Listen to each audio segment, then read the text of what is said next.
I hear the logo store. You're listening to Future Theater Radio with Bill and Nancy Birnes, right here on the Dark Matter Radio Network and PSN Radio.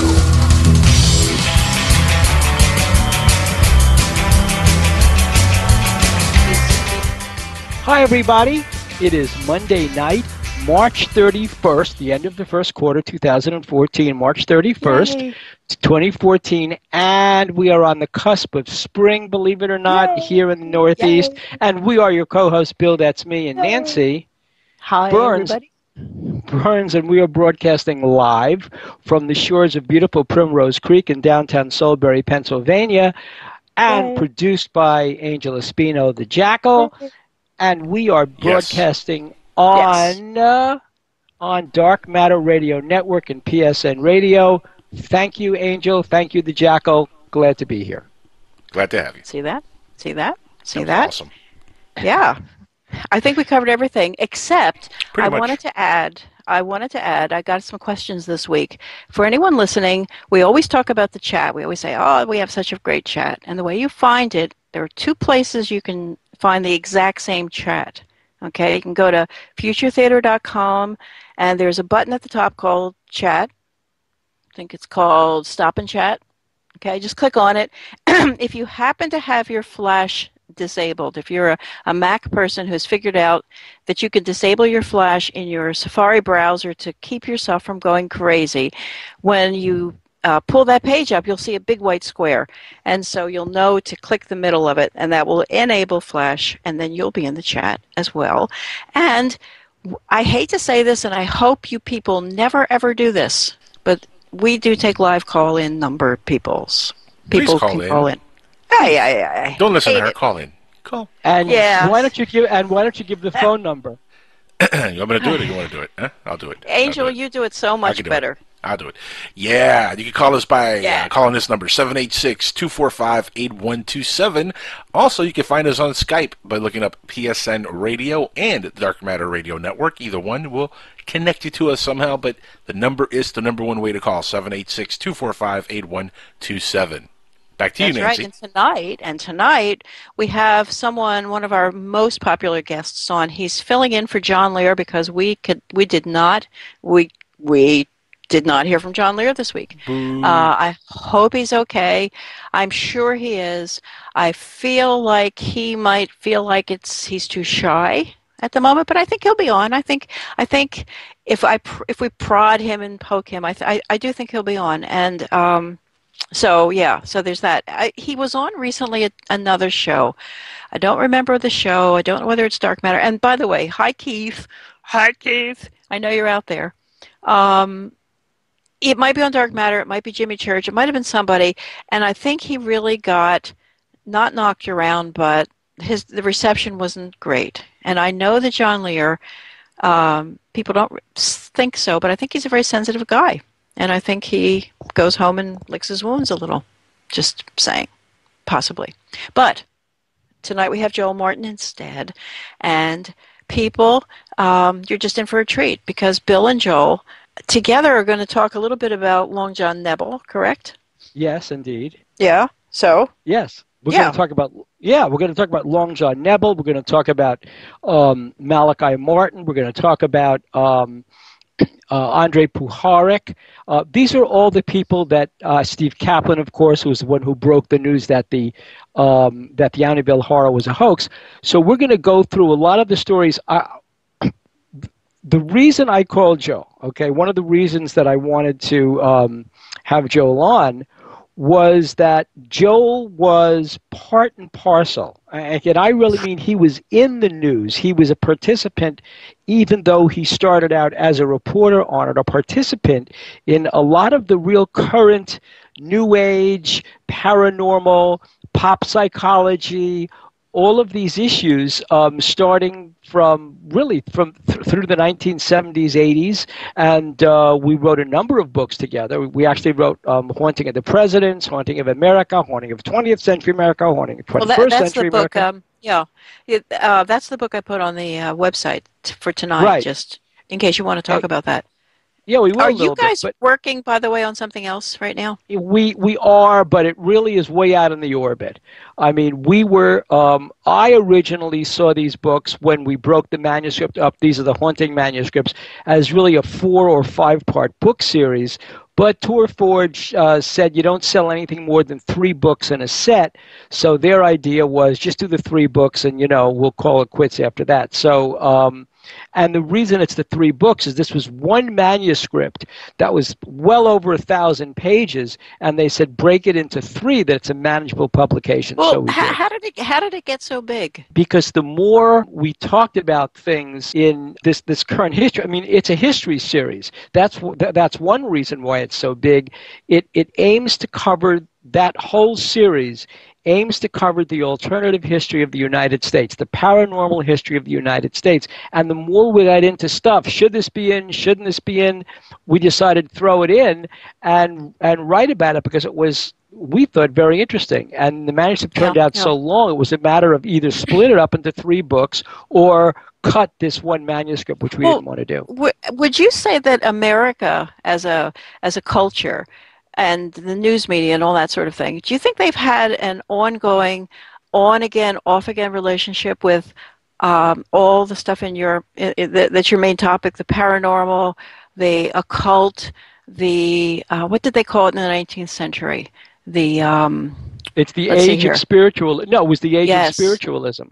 It changes names. And in fact, I always wonder, did Mormonism at one point, did it start out as a cult kind of thing?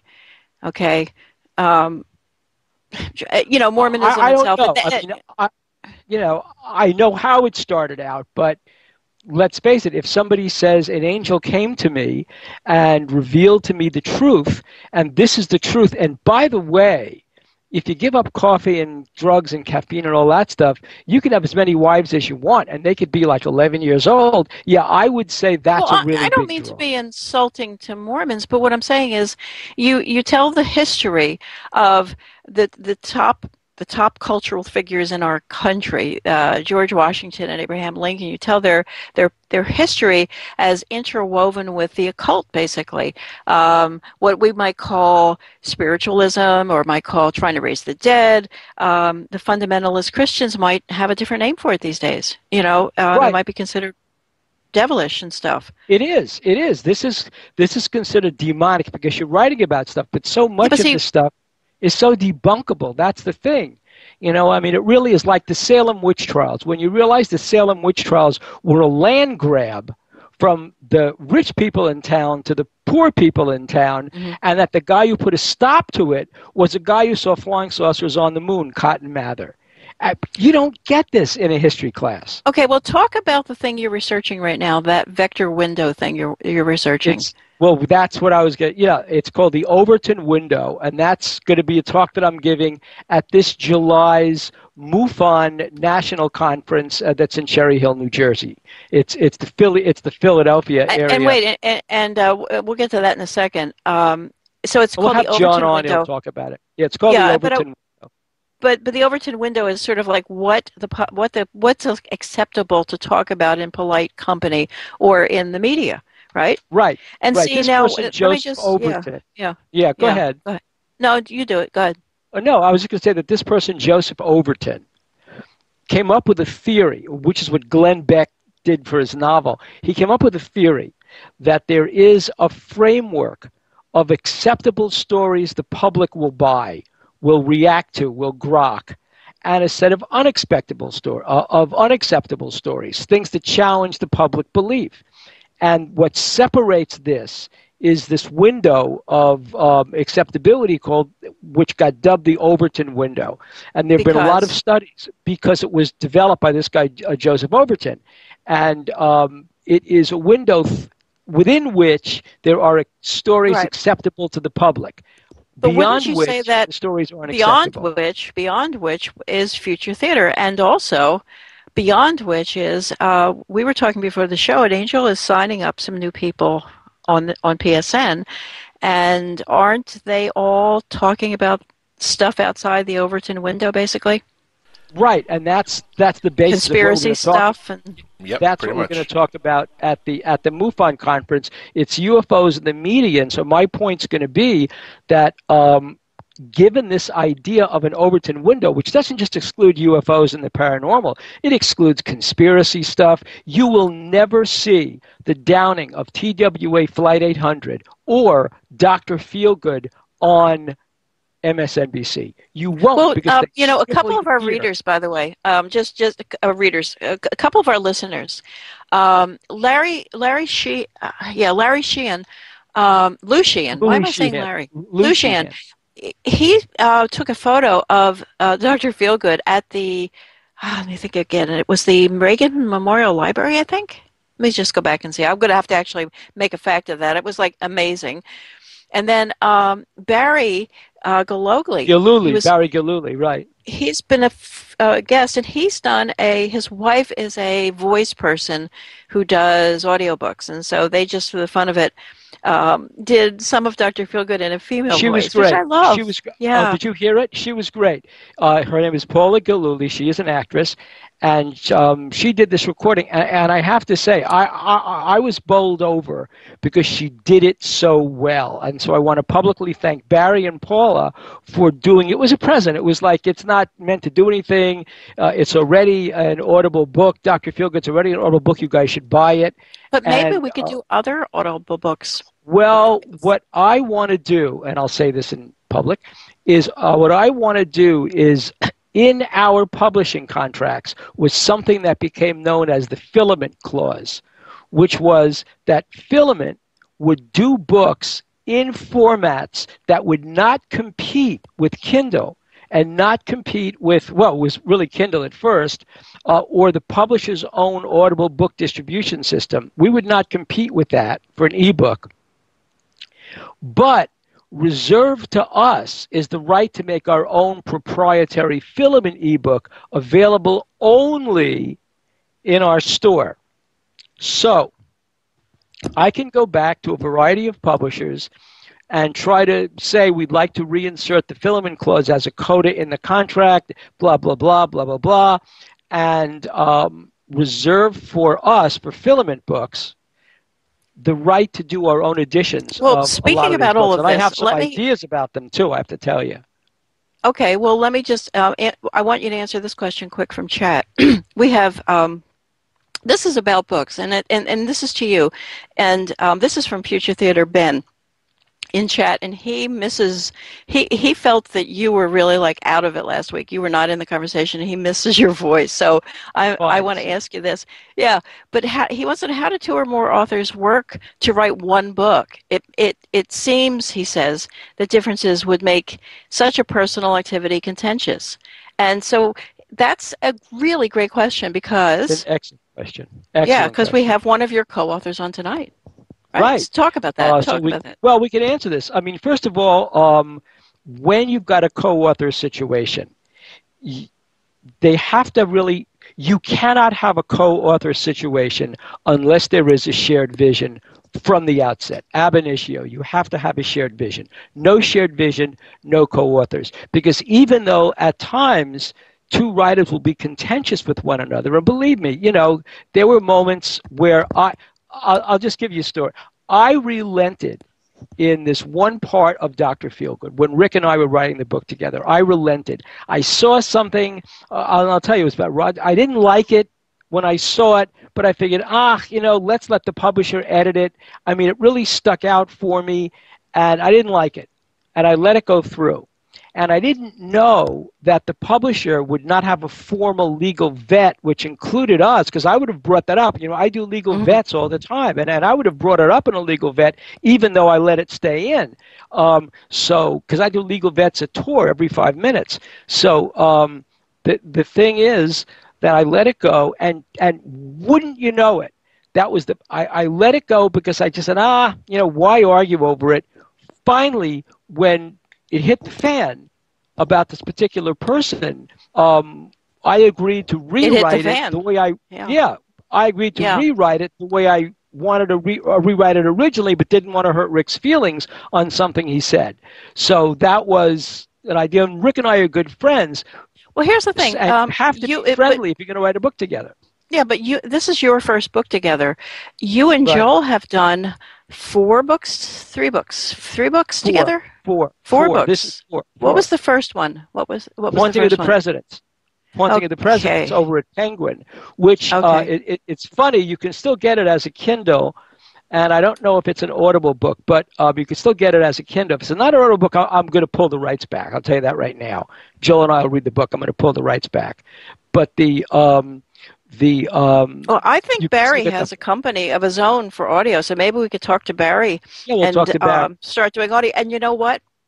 Maybe this is something I'm always trying to find ways for Angel here to have some kind of an income that I can help bring to him, because one of the ways that you do try to pay your way in this kind of world is through favors. And for example, there are so many shows on the network that could really perhaps use any books that any of the hosts have written might be great audiobooks that you, Angel, could publish as PSN audiobooks. That'd be cool. Actually, that's not a bad idea. Yeah, that's a pretty good idea. I'm getting into the business of selling books. I'm doing really well on Amazon still, by the way. Yeah, that is amazing. And tell folks your store again, the name of your store. Yeah, if they want to check out the store, it's you can go to the Jackal's Basement on Amazon.com. So find it right there. That's fabulous. Amazon.com/Jackal's Basement. Right, and so now tell us also, and this is for my benefit because I have been off the planet the whole entire week. It's as though I don't exist, and I'm just kind of coming back. So tomorrow night you have at 1 o'clock in the morning, you and Alan do your show, right? This is Skywatchers. Skywatchers Radio, yep. And so and your guest tomorrow night's going to be who? Well, we have Kevin D. Randall, who's going to be on the show. I booked him about a month ago. He agreed to be on the show. I haven't been able to get a hold of him in the last 48 hours to 3 or 4 days. But I'm going to be contacting him tonight again and see if I think he's confirm. As I said, he's very dependable. And he's been on before with me, so he's a really good guest. So. And he was our last cover model. He was been on everybody, that cover's been, anyway. That's a really popular cover, yeah. Yeah, and so Kevin wrote a little piece on his blog about the demise of UFO Magazine, and everybody, the people who care about this kind of thing were just waiting for the bad guys to come in and just rat-tat-tat, kill everything. But it's been pretty quiet. So Kevin, I want to have Kevin on the show as well, because Kevin needs to, Kevin is really curious about what we're up to. And it hasn't gelled enough to talk to someone at Kevin's level. He's a no-nonsense guy. You can't tell him, I have this amorphous idea for what I'm going to do. Kevin, I'll tell you right now. Yeah, he wants to know how many words and what's the deadline, right? Right, I don't care what you call it. Yeah. That's so that's what I love about having Kevin on. He's no nonsense type of dude, Well, and so what you want to No. Kevin was very funny. He also was a writer at Tor Forge. I think he did a novel there. He is. Mm-hmm. He still is. Right. He's more than one. No. He's a hotsy-totsy because he's in the science fiction realm. Yeah. Okay. Yeah. He told me a story. Also, Arlen Andrews. We have a lot of actual fiction writers. And by the way, we're going to really quickly. Our guests coming up are going to be a lot of old friends again. And we're starting with Joel, and then Bill's been kind of asking everybody. We're kind of tapping everybody to kind of like.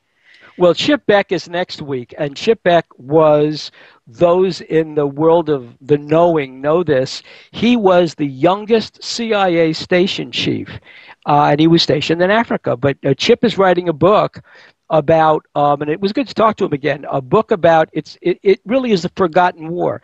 It's the war after the Vietnam War.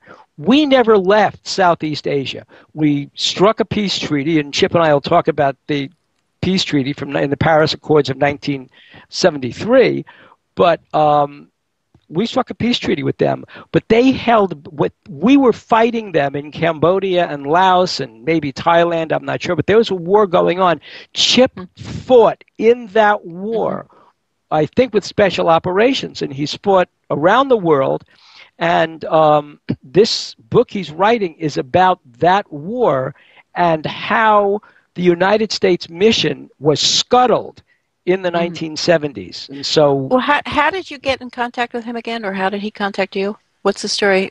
Just Well, this last, right now. okay.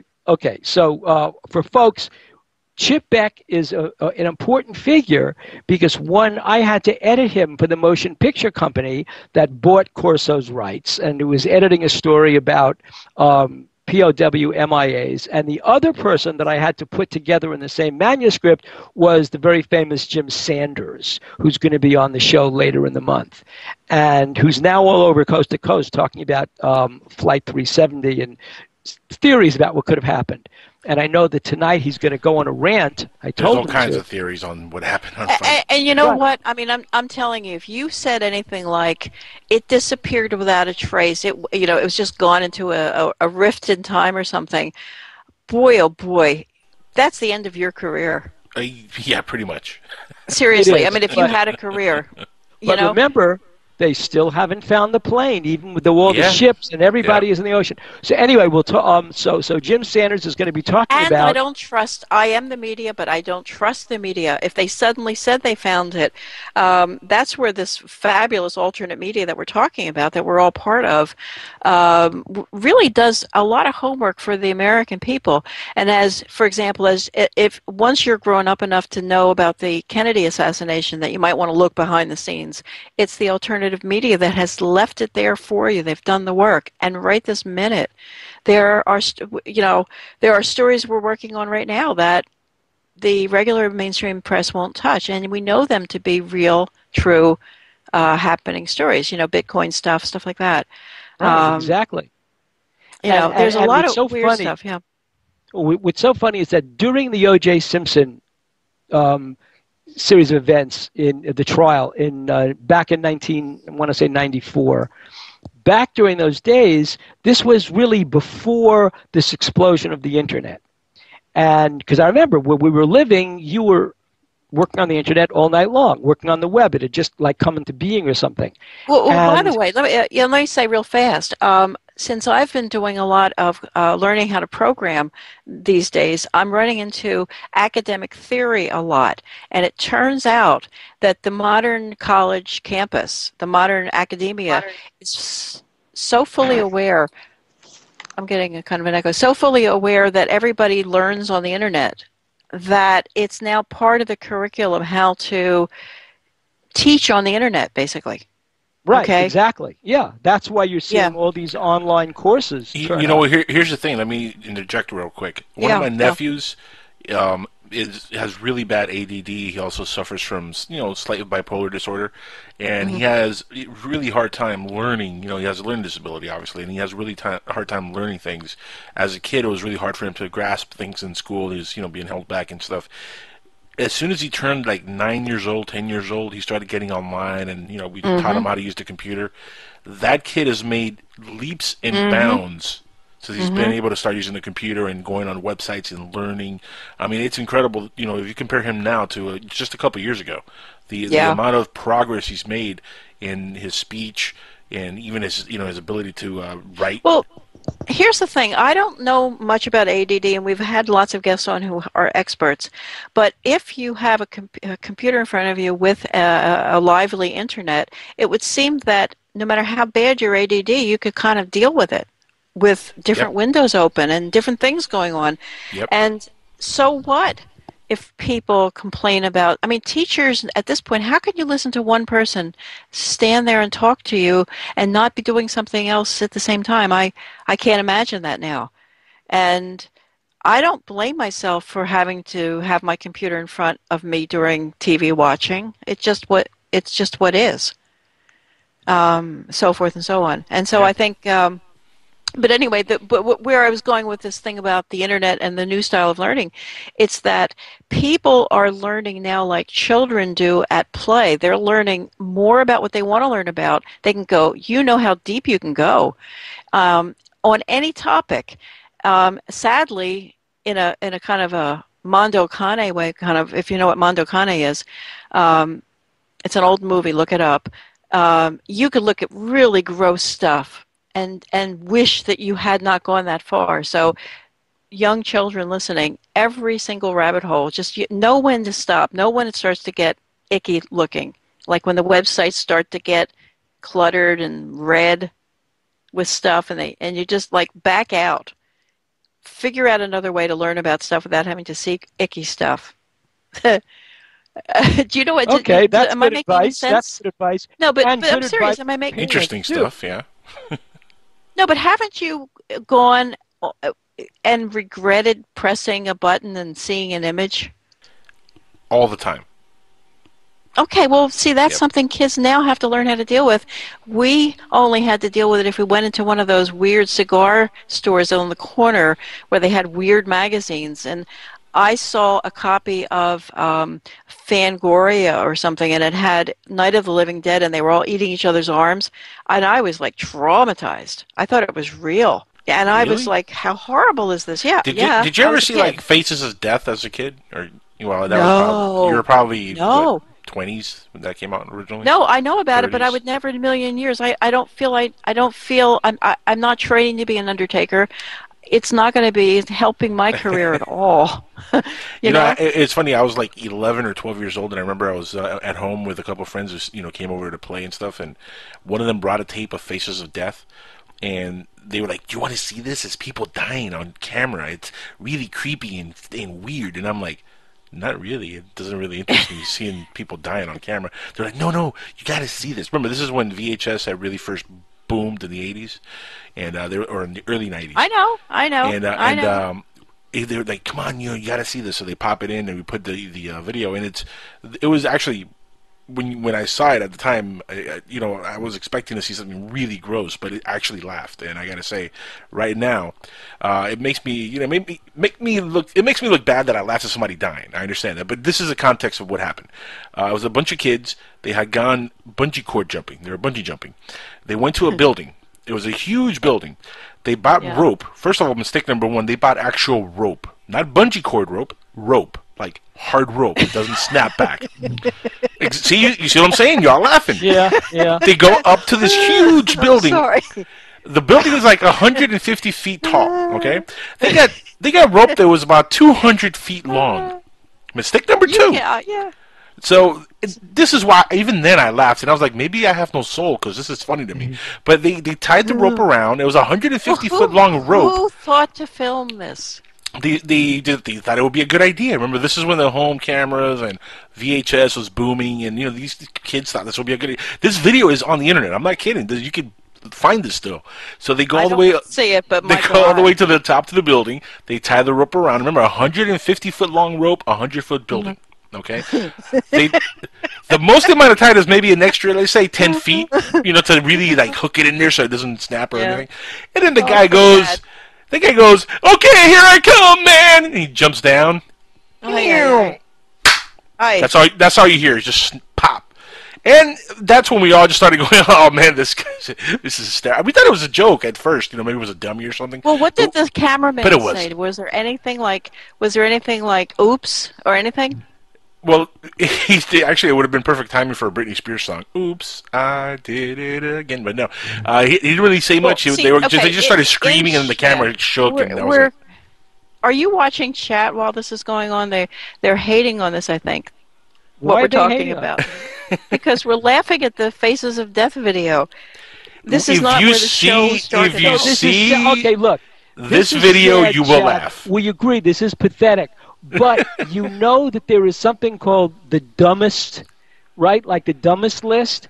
Yes, that has to be the dumbest. How tall a building is. And not to know, the Darwin, and not to know that a bungee is a bungee and not a piece of rope. It's something else. That, didn't anybody tell them? You're doing the gene pool a favor. That's all that it's saying. It's like if you're going to jump off a 150-foot building, or with a 100-foot building with a 150 line of rope. It's just not a good idea. Not good math. Nobody dropped the rope off the roof and said, "Okay, fine, cut it here." Nobody. No, but I as a parent would feel that I failed. Yes. Really. The school system, obviously. The school system failed. Math should have been involved in this. And no matter how crazy our kids are, we have 4 crazy children, and Angel's crazy. Everybody of that age is crazy. And I know why, because I know you were raised by you were raised by 60s and Cubans. 70s people. Very crazy. Cubans. You're raised by hippies, whether we were hippies or not. Everybody was affected by hippies. But let's see here. We have to come up on a break, I think. Yes, we do. Before we do that, though, if you don't mind, I have something I want to announce real quick. I want to give a special shout-out to somebody who might be joining PSN Radio pretty soon. And let's just say it's somebody I've been following for a long time on the internet. A really cool guy named Justin Brown. Want to give him a quick shout-out, and his show is Unified Field Radio, so he might be coming over to PSN. So shout-outs to Justin Brown. Okay. What's the topic? What does he specialize in? Same thing we all specialize in. Okay. The weird, conspiracies, he's just one of us. By the way, Angel, since you're a scholar of film, and I do mean that with sincerity, make sure that you see a movie called Freaks, Freaks. It's a 1920s movie. It's like the first movie. Freaks. That sounds familiar. I think I might have seen that. It's black and white. It's really scary, and people have done their dissertations, their PhD dissertations on it. But in terms of horror, it's kind of like the beginning that you really kind of have to like put that foundation there. Just like when my kids saw 2001 for the first time, they just thought it was so derivative of Sesame Street. Do you understand what I'm saying? Since they thought the first time they ever saw the monolith was on Sesame Street, they thought that the actual movie, you see? They thought it was part of Sesame Street. They thought Sesame Street invented it. And the movie was, like, boring because it was like, you know. Yeah, where's the Muppets? This is not Sesame Street, yeah. Yeah, but you understand what I'm saying anyway. No, I okay. Yeah. Our break is coming up, and we're going to get Joel on the phone. Yes. Yes. Okay. And we're going to do that right now. And we're going to take a break very soon. And we will come back with Joel Martin. Yeah. You are listening to Future Theater on PSN Radio Network, on PSN Radio and Dark Matter Radio Network. And when we come back, Nancy will give you the phone number to call so that you can talk to Joel. Maybe. We'll see. See you on the other side.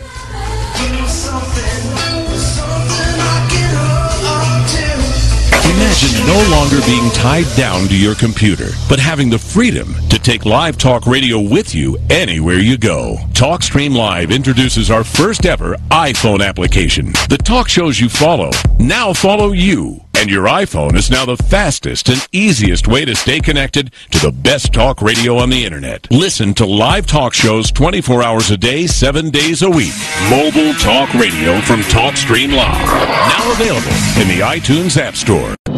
Look, up in the sky. It's a bird. It's a plane. No, it's SupermanHomepage.com, the #1 Superman fan site in the world. SupermanHomepage.com, covering the world of Superman from the 1930s to today. News, reviews, rumors, and reports. SupermanHomepage.com for all your Superman comics, TV shows, movies, cartoons, radio shows, and more. Everything you ever wanted to know about the Man of Steel and more. SupermanHomepage.com. Mental disorders are common in the United States and internationally. An estimate 26.2% of Americans ages 18 and older suffer from some sort of mental illness. Now, this figure translates to 57.7 million people who suffer from some sort of mental breakdown. If you find yourself laying in bed on a Sunday night, hearing voices while you're trying to sleep, well, it might not be the demonic being from another dimension trying to kill you where you sleep. It might just be your mental illness starting to kick in. So if you're out of meds for the night, then I have just the thing. Come listen to my show, The Jackal's Head. You can check out our Listen Live page only on www.psn-radio.com. See you there. This ad has been paid for by The Jackal's Head and the War on Terror. War. It's fantastic. Hi, I'm LeVar Burton, and I'm proud to be a book person. How do I choose a book? Sometimes it's the cover, sometimes it's the title. I guess I'm pretty visual. If a book's really impressing me and the writing is really good, I will peek and see what the last paragraph is, because the endings of books should rock you. I am a book person, and if you're a book person too, read to a child and spark a lifetime of ambition. Join me at bookpeopleunite.org, because reading is fundamental. A public service announcement brought to you by Reading is Fundamental, Library of Congress, and the Ad Council. Green light. Hey girl, school zone. I'm getting hungry. Car changing lanes. You want to meet me for pizza? Stop sign. Intersection clear. Yeah, street. Pizza sounds good. Ballin Street? Girlin Street! It's hard to concentrate on two things at once, like texting and driving. Stop the text, stop the wrecks. How will you stop texting and driving? Tell us at stoptextstopwrecks.org.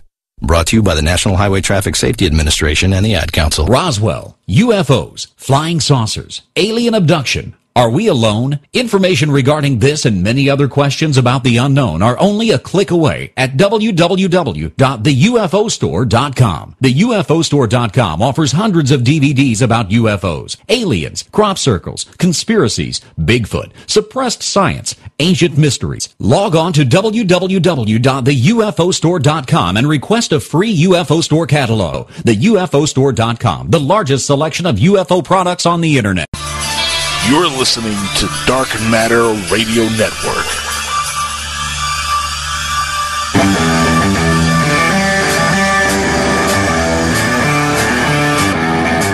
Side go. Hello, everybody. I'm so happy to talk to you again. And tonight we have Joel Martin as our guest. Hi, Joel. Hi. Hi, Joel. How are you? And folks, Nancy will give the number. If you want to talk to Joel, just call up and talk to Joel.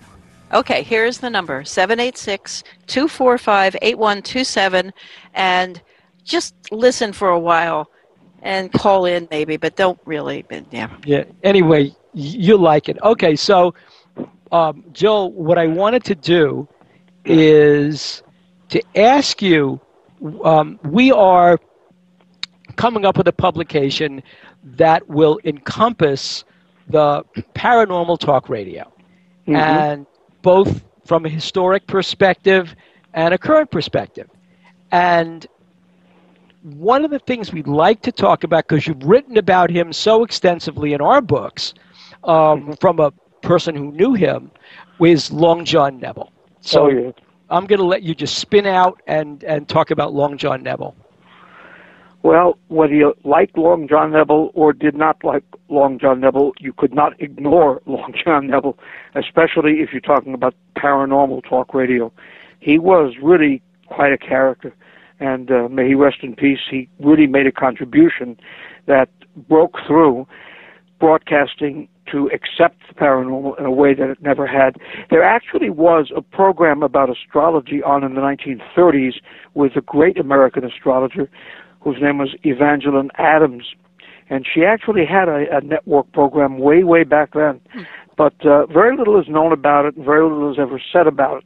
So the first one who gets credit as being a paranormal talk show host, or a talk show host dealing with the paranormal, to be more accurate, would be Long John Nebel. And that happened in 1956. He started on radio in 54 when he was already in his mid-40s, which is strange enough, because most people start as kids. I started in my teens, and that's not unusual. But he was really an auctioneer. He was as you know, Nancy, he was brilliant at selling. He was unbelievable. That man could sell. He could sell you the fuzz off a peach. I mean, talk about ice in the winter. Yeah. Well, and wasn't his like handle Long John as an auctioneer? Yes, it was. What happened is that he was born in 1911, so you can do the arithmetic. And really, he was a young man during the terrible Depression years of the 1930s.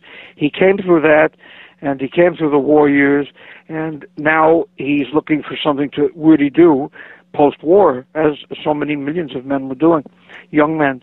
And he was so good at selling that he became a guy who was selling stuff on the streets. It didn't matter to him what he sold, by the way. He could sell you a car, he could sell you shoelaces, a tie, a spoon, anything. Well, where was he working out of? Where was he located?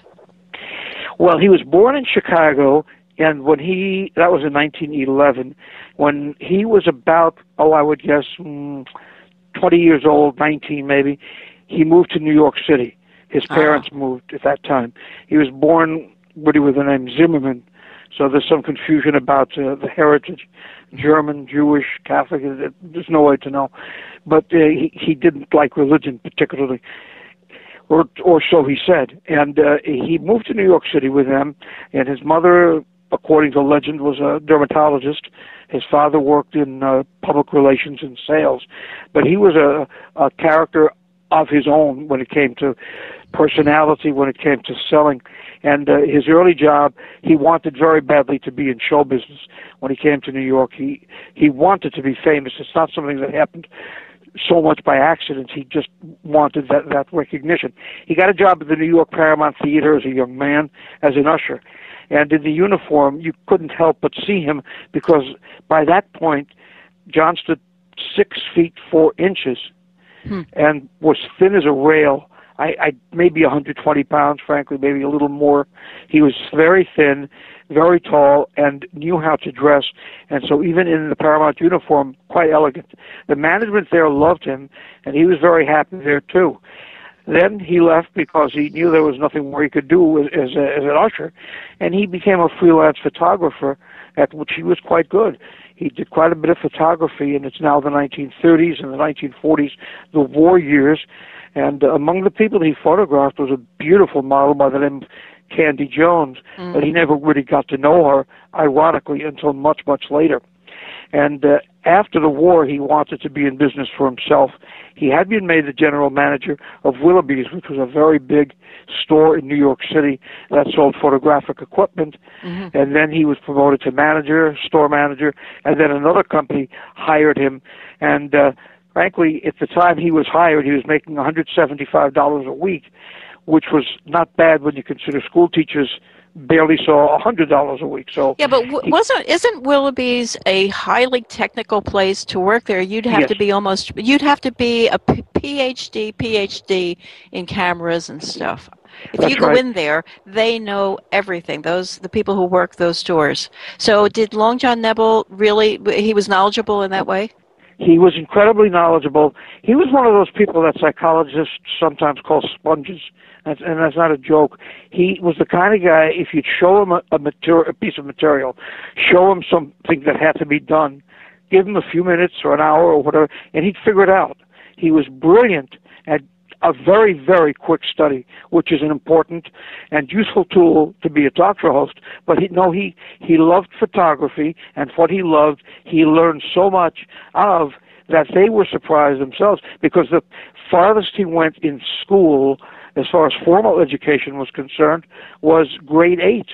I mean, if you consider that President Lincoln only had 1 year in total of formal schooling. Well, we were talking, Joel, earlier before you came on about how the Internet nowadays allows people to kind of accelerate their learning, so that if you're that kind of person, if you're the kind of person who's for whom school is not enough, and it looks like John Nebel would have done extraordinarily well, no matter which way he went. But with the Internet now in front of people, it's just a nice thing that we have. Well, how did John get into radio, Joe? Well, what happened was that he was doing this photography work, and as I said, and Nancy's right, he somehow knew the technical end of photography and was very, very good at it. And there were people he was working with who were quite jealous of him. This was after Willoughby's even, at another company where he got, as I said, about $175 a week. Back then, not a bad salary. He wanted to be in business for himself, and somehow somebody talked him into the idea of selling merchandise, just selling. He loved to sell, he loved to talk, and he loved people, and he was brilliant at it. So he found an empty building in New Jersey on a street called Route 46, which is a well-known part of northern New Jersey. Right. And he decides to buy it. He and two other people, a young lady he was going out with, and another young man who was very schooled in business affairs and selling. And they bought this place, and they decided to make it into an auction house. And they were looking for a name, and somebody said, well, let's just do something with your height, Long John. And he didn't really like it so much, but he said, all right, really, I can't think of anything better. Do you know what town this was in? It was on Route 46. It would be in the Morristown, Dover area. Okay. It would be right around there, because that cuts right through that whole Morristown section. Right. Okay, good. It's a pretty affluent area. It's a nice community, probably even nicer than and not as crowded. So he opens the auction house, and it wasn't doing very well at first. Then it started to pick up, and his business picked up. Business got really much better, and he took a much stronger interest in it, and he was making a good dollar. He was not against making money, not at all. One night, somebody is driving by who sees a sign on the highway that says Long John's Auction House. And the man decides to check it out. He's going to go in and he wants to see what it's about. And what John did not know was that the man who stopped by happened to be a vice president of the Mutual Broadcasting System, which was at a major network. And one of their affiliates was WOR, the station in New York City that had 50,000 watts of power, and you could hear it in well over half the country. 35 stations. Right. Wow. Really? Right. It certainly was. It was a station to be reckoned with. Where Rambling with Gambling was on for 80 years. Literally. Right. Really? John Gambling. Yeah. Yep. And was Gene Shepard on that channel as well? That's right. Station? Gene Shepard was on that station. He was brilliant on the air as a storyteller, but you didn't want to work with him. It was horrible. I worked with him on public television once. It was really bad. Really? I mean, he was just, you worked around him, and you dealt with him as little as you possibly could. And I wasn't the only one to say that. He was just a misery. Well, and that's what was happening. The program directors, the management at WOR, back in 1954, 55, 56, they didn't like the idea that Gene Shepard was asked to be a disc jockey and play music. The 1950s were a tough time for radio because they were being faced by a behemoth, a monster called television. And television was taking away a lot of the nighttime audience that radio had enjoyed since, the late 1920s, I guess. Did you say that Gene Shepard was being asked to be a DJ? He was asked to be a DJ. He was given the all-night show at WOR and asked not to talk too much and to play music. Because the management, you see, the management didn't know what to do at that time. Well, that was the fault of us. That was the teenagers. That was the baby boomers coming up. That's correct. Ruining, and we'd listen to radio only for music. We didn't listen to talk. No. Just music. Yeah. That's right. And this is what they thought was the best thing they could do. So the more, but you have to understand Gene Shepard's personality, which is why I mentioned, may he rest in peace, not having to walk too close around him. The more they asked him not to talk, the more they asked him to play music, the more he talked, and the less music he played. Now, the stories, he wrote that famous film, a kind of film called The Christmas Story with Peter Billingsley some years ago. Right. He would tell stories about his childhood, about growing up in the Midwest, about all of that. And this is what people were listening to. He was just a phenomenal storyteller and raconteur. Absolutely. Please recommend. I mean, my goodness, pick up his books. You will fall on the floor laughing. He's so funny. He's hilarious. He was. Yeah, just look up Gene Shepard, and it's spelled. Isn't it spelled Jean? Yes. Like the way the girl's name is spelled, Jean. Shagpherd. Shagpherd. Gene Shepard. He's funny man. But he was on at the nighttime, right? Right. He was on as their nighttime host / disc jockey, but he really didn't want to play records. And when the executive who was passing by in New Jersey that night heard him, he finally said, I had enough of this blankety blank, and I'm going to get rid of this son of a gun no matter what I have to do. But he also was kind of startled by the great crowd of people late at night that were all hanging around or inside the auction house, at Long John's auction house. And when he went in, he heard this man who was this amazing, amazing salesman. And if you've never heard him sell, John Nebel was, I don't think there was any equal to his ability to sell. His commercials were just as captivating as anything he talked about. Well, I wonder, and so when you listen to a Long John Nebel broadcast, I don't recall commercials being part of them, but do you know if that part of him can be heard on the internet nowadays, do you think? some of the commercials, there may have been a couple that existed, that still exist.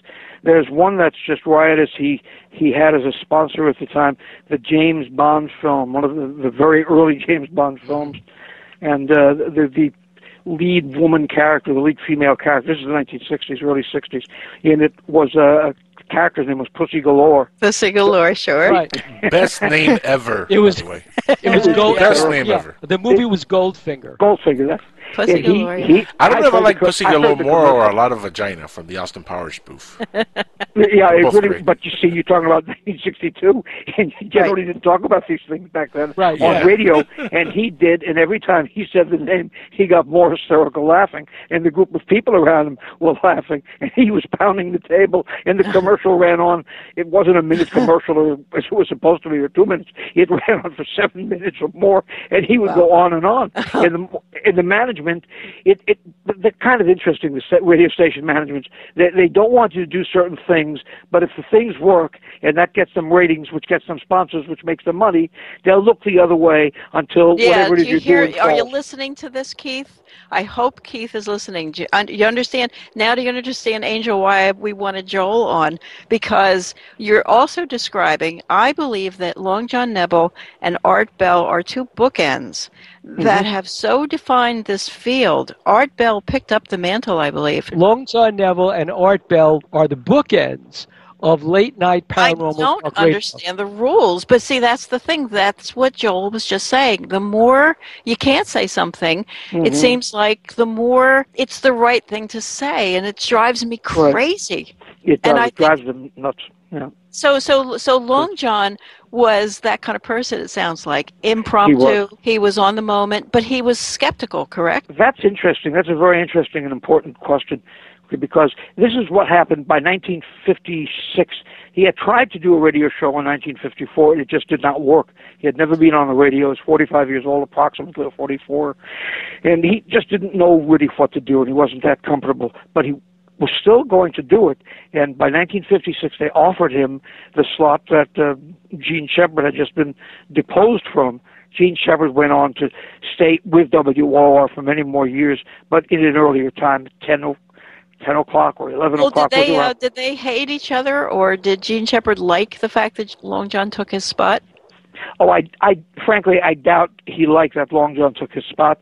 I doubt it very much because he didn't like it, because Gene Shepard liked nothing. There was nothing Gene Shepard liked. If you could find something that he really liked, you'll be the first one in broadcasting ever.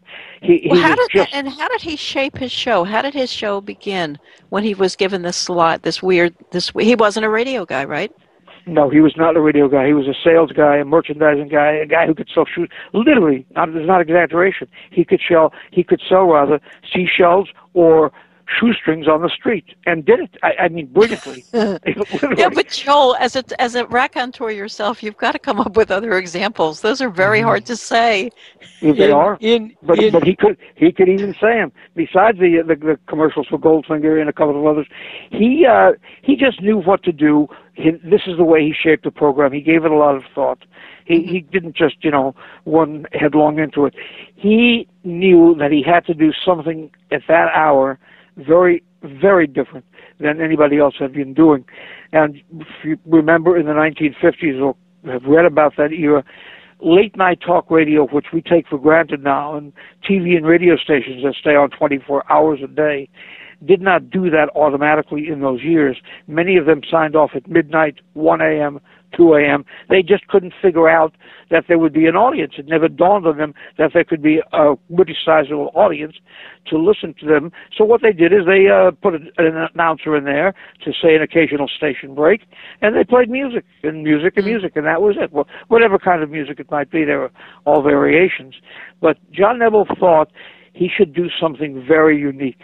And one thing that he thought about that hasn't been done is about what he called the strange and the bizarre. There was a tremendous interest in the 1950s, as Bill knows, about UFOs. Huge. It was a huge decade for interest, particularly in UFOs. He couldn't do sex at that point. Politics, nobody wanted to hear at that hour. So he went through all of the possibilities of subjects. And the one area that seemed to be untouched was the area of the paranormal, or as they called it then, the occult, and flying saucers, which we call UFOs. And there was a tremendous interest in it. Don't forget, this was 1956, but it was only a few years earlier when there was the UFO flap over Washington, D.C. Right. And the same with Kenneth Arnold, 1947, and Roswell, 1947. And then after the Washington invasion, sightings everywhere, and even references to it by people like Winston Churchill. So there was no, and when Eisenhower was president, of course, the Robertson panel in about 1953. So Americans by 53, they were going nuts for it. My mother would say they're going to sugar for the flying saucers, and they really do. In 1954, there were more sightings and more talk about aliens arriving, and so he said, you know, this may be the ticket. If I can't do sex and I can't do politics, what could I do that's different, that'll get people's attention in the dead of night? That's it.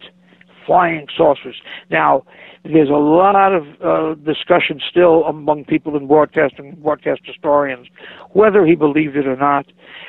He was definitely interested in the subject. It didn't fall on him like some accident where a book fell from a shelf on his head. He absolutely was fascinated by the subject. Well, why do you say that, Joel? Because he had admitted himself that the subject did interest him. It's just that he was very skeptical, or he took a very skeptical position.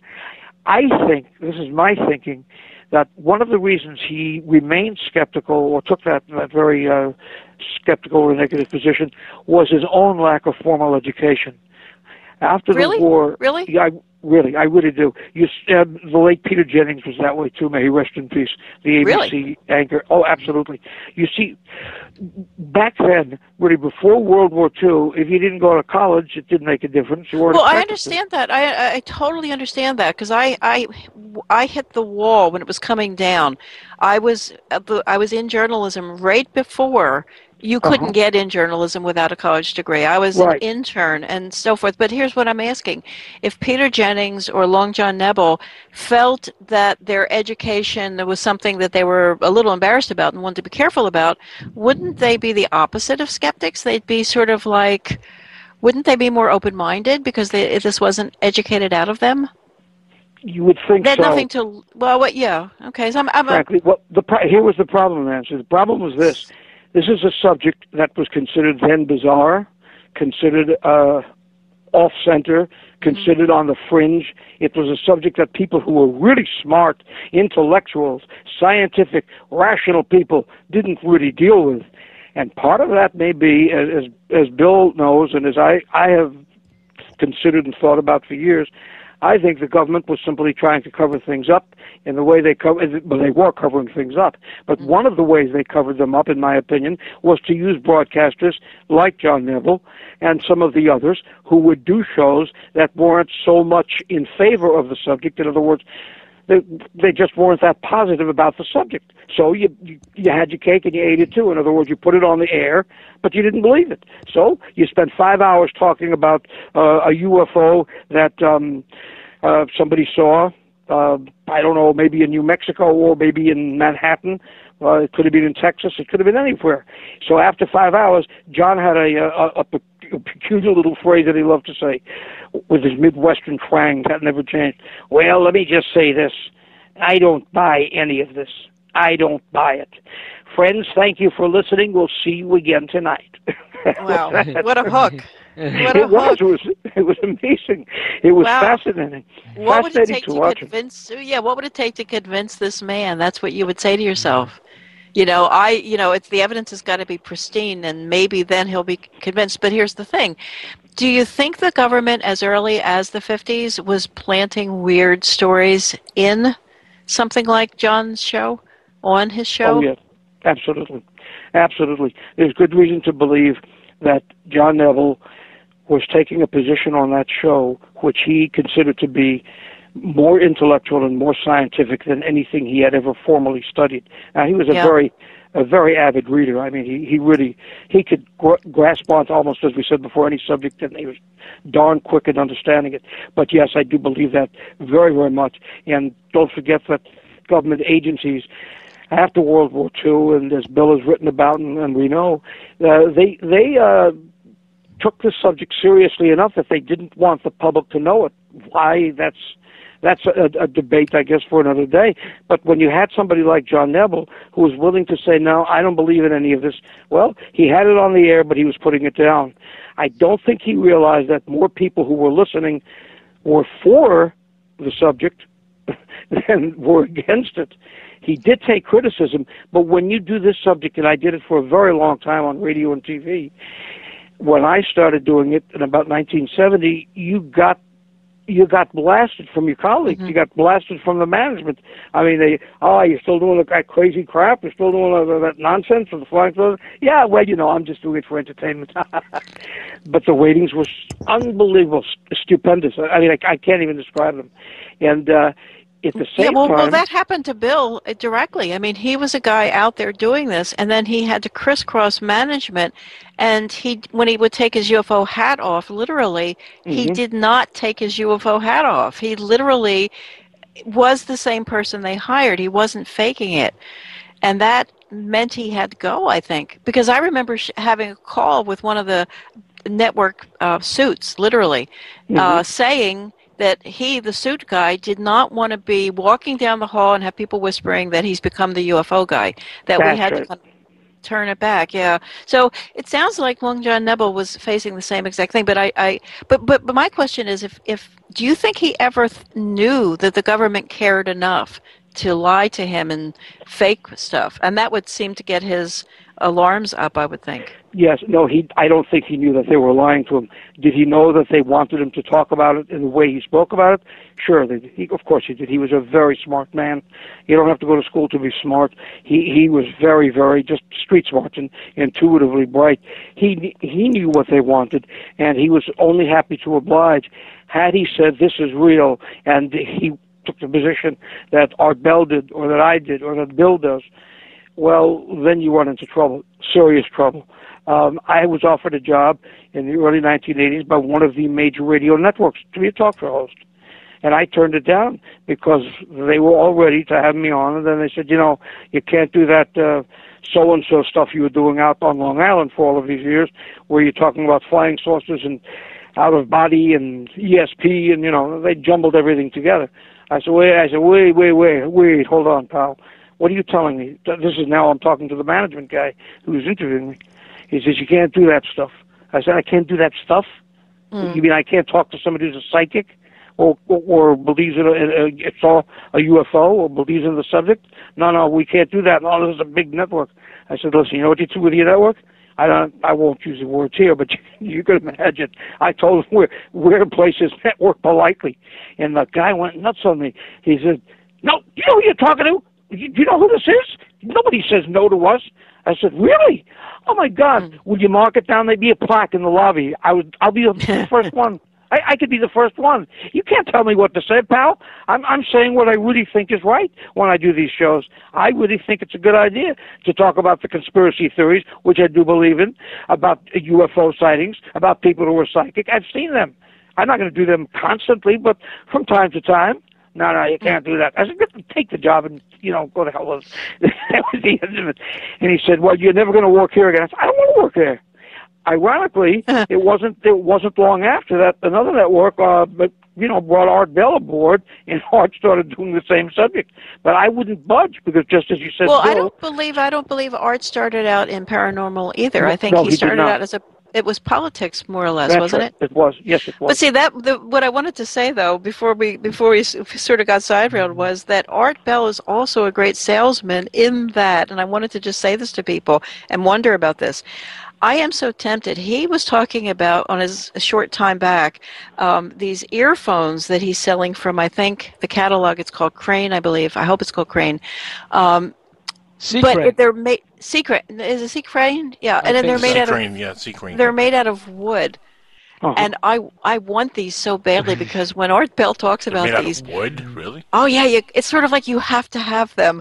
And I've looked at them, and then like the Art Bell show will go off, and the spell will be broken, and I'll look at them again, and thank God I don't just push the buy now button. Right now we're very poor, so I have no decisions to make. But back in the day, I might just push the button, and I too would have had these perfect C-Crane headphones because I just believe the Art Bell can go from talking about a topic to selling you something, and as Colin Bennett, who's going to be on the show soon, would say, he's actually selling you the UFO topic as well. Mm-hmm. See, once you buy the wooden headphones, it would sound so stupid, but I'm telling you, I've got to have these things. Anyway, I want a pair. yeah, they're like $49. And I haven't even heard him pitch it yet. I want So to contact C. Crane and get a commercial maybe so we we can can all. have we could do commercials for them. We could do a commercial, and we can say personal testimony. These headphones really work. Well, we'd have to see, but that's the thing. That's the thing, Joel. If they didn't work very well, I would have a really hard time lying. I would just not me. Not I. That's the point.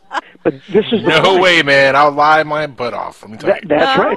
You know, there are a heck of a lot of announcers, and there are a heck of a lot of hosts who will lie their butts off because if they're getting paid well, they don't really care very much what they say. But every so often, you run into a Bill Burns, you run into maybe an Art Bell, a Joel Martin, certainly a Nebel, a John Nebel. Maybe me.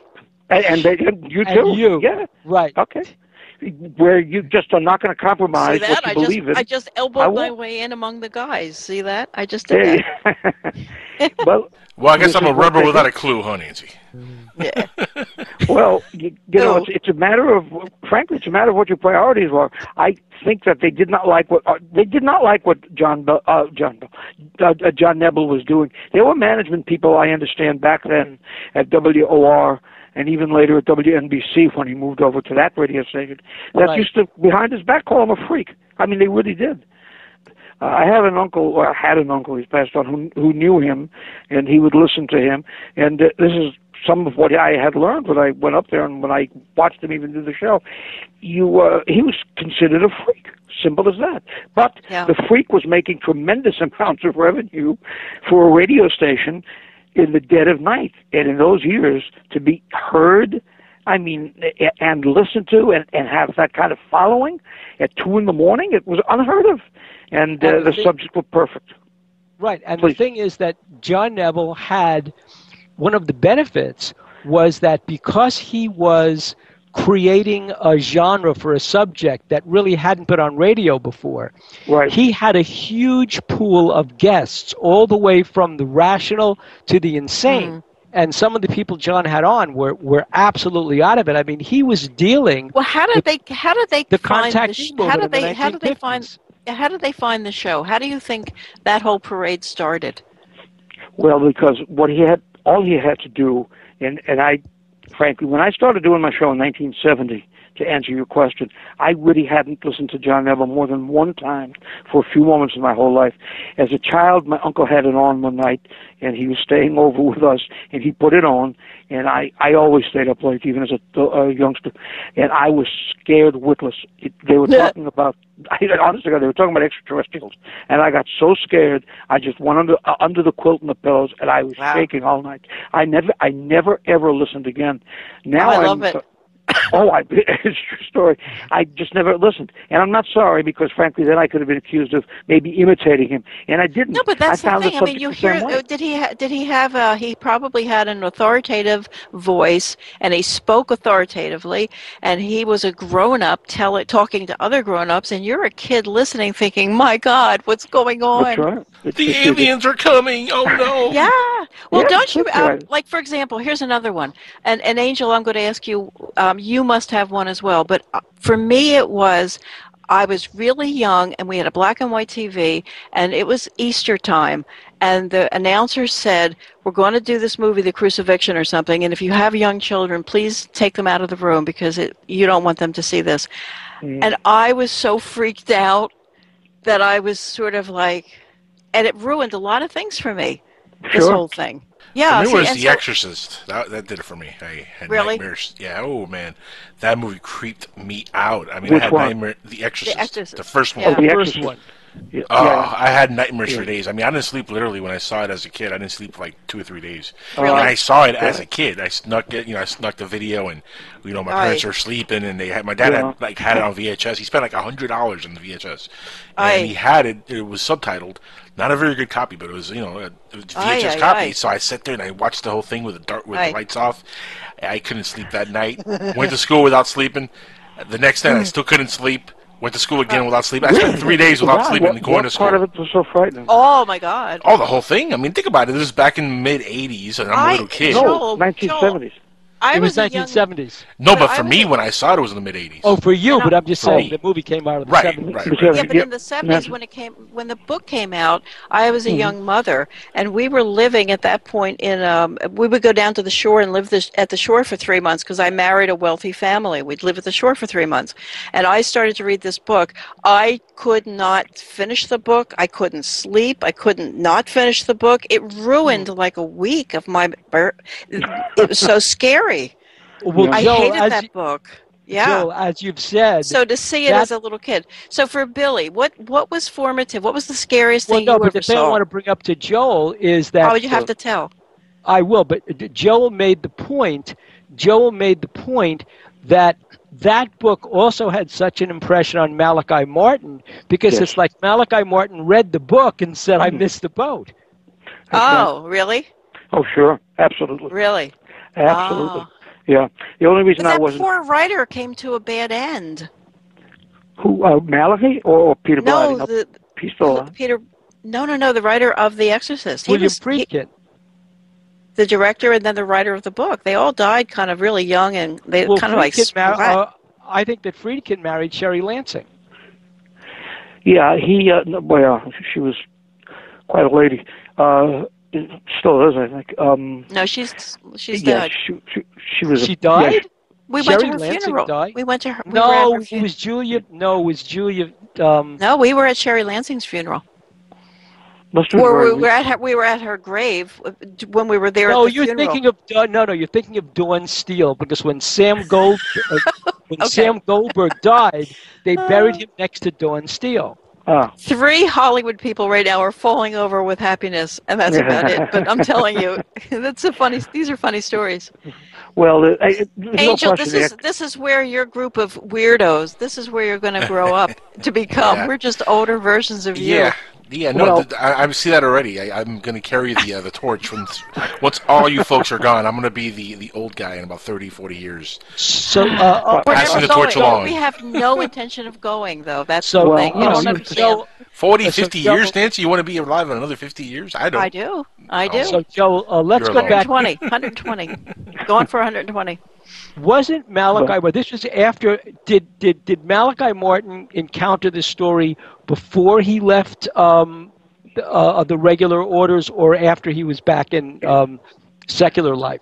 Yeah, he must have known about it before because it had been printed as a matter of an article. It was a newspaper magazine article, and he probably read it then. He had a very strong interest in the occult aspect of what he was doing as a priest. And Malachi Martin really had a strong interest in possession and exorcism. And frankly, when Peter Blatty wrote that was supposedly a true story. It took place supposedly it was a true story that happened in Washington. Yeah, that's right. But was it a true story? Supposedly. Huh? Was it a true story? I probably wasn't. My experience over the years has been that most of these things are true, but sometimes they get embellished a little bit. Okay, so by the time it got to the screen, it probably was heavily embellished, but it had its origins. The basis of it was really it was a true story. It's just that you have to embellish it for the screen. When you watch a movie, this movie is based on a true story, and then you see it, and if you know the true story, you say, "Well, that didn't happen." Well, it almost happened. It could have happened. So, and that's pretty much the way they do it. I asked about the reaction to The Exorcist because I should have been scared by that when I saw it, and I wasn't, only because I knew about the way the makeup was done on Linda Blair. Wow. So I was ready for it. The man who did the makeup had taught me makeup as a boy, and Dick Smith. Oh wow, that's weird. That's fascinating. You're one of the few people. Then you were immune to the horror. I really was. I was. Terrified. I knew it was green pea soup. Wow. And imagine being like a 10-year-old little kid or a 9-year-old little kid, however old I was, and watching that movie by yourself. Yeah. Oh no, that would be too scary. No, exactly. So when we went to see it, My children did not go. That was absolutely out of the question. But that's how you thread the needle as a parent. You don't want your kids to ever see anything scary, and yet the world has scary things. So Yes. when do they? And kids always sneak around and look at your VCRs, and they go into your little coat.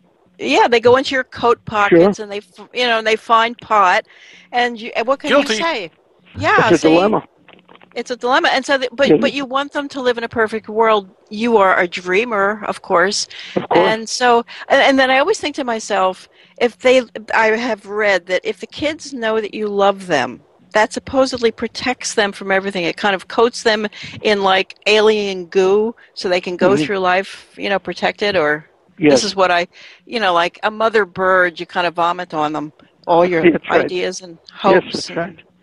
Yeah. No, what we do with my grandchildren is I simply have to say, or their dad has to say to them, no, what you're seeing Grandpa doing is just make believe. It's a show. Don't get scared by the goblins and the ghosts and whatever. And you sort of have to tell them that, even though what I'm doing is obviously based in truth. Are you doing some documentaries and stuff where you're the talking person saying everything you're about to see is made, like Rod Serling type? Yeah, some of that. Yeah. Cool. But I have to tell. But they get a kick out of it because they're in California, my grandkids, and they see me, just like your grandkids might. Look, Grandma's on television, Grandpa's on television, so they kind of get a kick out of it. They can't figure out. My son can't quite figure out what I do for a living. I'm trying to figure it out myself. So. That's true. Yeah, that's been our problem too. Well, with the same thing, we have we have 4 kids between us, Bill and me, and we don't know how we raised them. We tried really hard, but they are all way better people than we turned out to be. They each are. They're all superior people. So, Well, they live in the real world. But they shouldn't look down. But therefore, they shouldn't look. If they're so superior, they shouldn't look down on the person who sort of helped them get started. I was just going to tell you that if they are really good people and they are superior in many ways, don't look down on me because I'm in media or entertainment, or look down on you for that reason. And I have an answer. We're doing UFOs and stuff, and so what? Yeah. That's my attitude. My answer is, listen, do you watch TV? Do you listen to radio? Do you read a book? Well, somebody's got to be behind the scenes doing it. Somebody is involved. That face on TV or voice on radio is a human being. Well, what is the big deal? I mean, I'm not lying to anybody. I wouldn't do that. You get a kick out of your name being in the acknowledgments of my book. Lighten up, pal, and just be understanding, that's all. And I've had to do that. My daughter herself is in show business, so she understands it now. But a lot of people, strangely enough, adults even, particularly sometimes, don't want to understand it. They go, it's just weird, it's weird. I don't want to hear it. I'm not telling it to you. You asked me about it, so I answered you. But otherwise, I try to avoid talking about it. And you can imagine if we are going through that in this generation, what people like Nebel went through in his generation, don't ask. It was just absolutely unbelievable. And yet, he stuck to it. The guy, he was an interesting man. He was very much a loner. Some people say he was lonely, others say he was a loner. But either way, it was hard to pierce through that armor he wore, which most people have in this business. I know I had to develop it. There's no way around it. I'm sure Art Bell and Bill and the others have it too. So how did Candy enter his life? Well, Candy Jones, her real name was Jessica Wilcox. She was absolutely drop-dead gorgeous, and he had been a freelance photographer during the war years in the 1940s, and just by accident, coincidence, he had an assignment to do some photo shoots of her, and he did. He didn't see her again for many years, and then there was a social event that he went to, and he's looking at her, and he just cannot take his eyes off her. She really was that beautiful when she was a young woman. He sees her, and he just says, God almighty, I've just got to talk to her. And then they talked, and they realized that he was the one who took the pictures years earlier. This is really now about 1971, around that time. And they went out for literally maybe a month, and within a few months of the time they met in the early 70s, they got married and stayed married until his death in 1978. he already had been diagnosed with prostate cancer when she married him. Her first marriage was to a dodo named Harry Conover, who was a model agency owner, and it was a very successful model agency, and he was a very successful pervert. So she couldn't stay married to him, and she had to leave the marriage, literally. John had been married to somebody for a long time, and it ended amicably, and he went on and dated a number of women. He loved women, and there's no secret about that. And then when he met Candy, he fell madly in love, and they married in 1972 at a friend's apartment in the city. Unfortunately, it only could last for 6 years, because he already had prostate cancer, as I said, and he's continued to work nonetheless until practically the moment he died. I don't think people know, but in the last months of his life, last year perhaps, when he was doing a show at night, he was being wheeled across the street from where he was living to the WMCA radio studios in a wheelchair. He wasn't able to walk. And what he would, a friend of mine was on the show quite often, and what he would do was introduce the show, and he, not being a radio man, he did not have some big fancy formal opening. It was, hello friends, I am Long John Nebel. Tonight we'll be talking to a man who says vampires are real. And this is one of my closest friends who passed on just a few years ago. But what John would do after that, he'd ask some very provocative questions, sometimes something very mean, almost toxic, and get people nuts, that is the guests, and they would start arguing with each other, and then he could sort of take a break, and he didn't have to speak too much. So you wouldn't hear him again for a few hours, but you didn't notice he wasn't there because you were listening to the guests, and you were listening to this tremendous commotion. And once he brought Candy in with him to do the shows also from 1973 or so on, she was able to take over the reins and kind of keep things in check, and he taught her how to do the talk show hosting. He taught himself, and he taught her. But he had that instinct to know for showmanship what to do.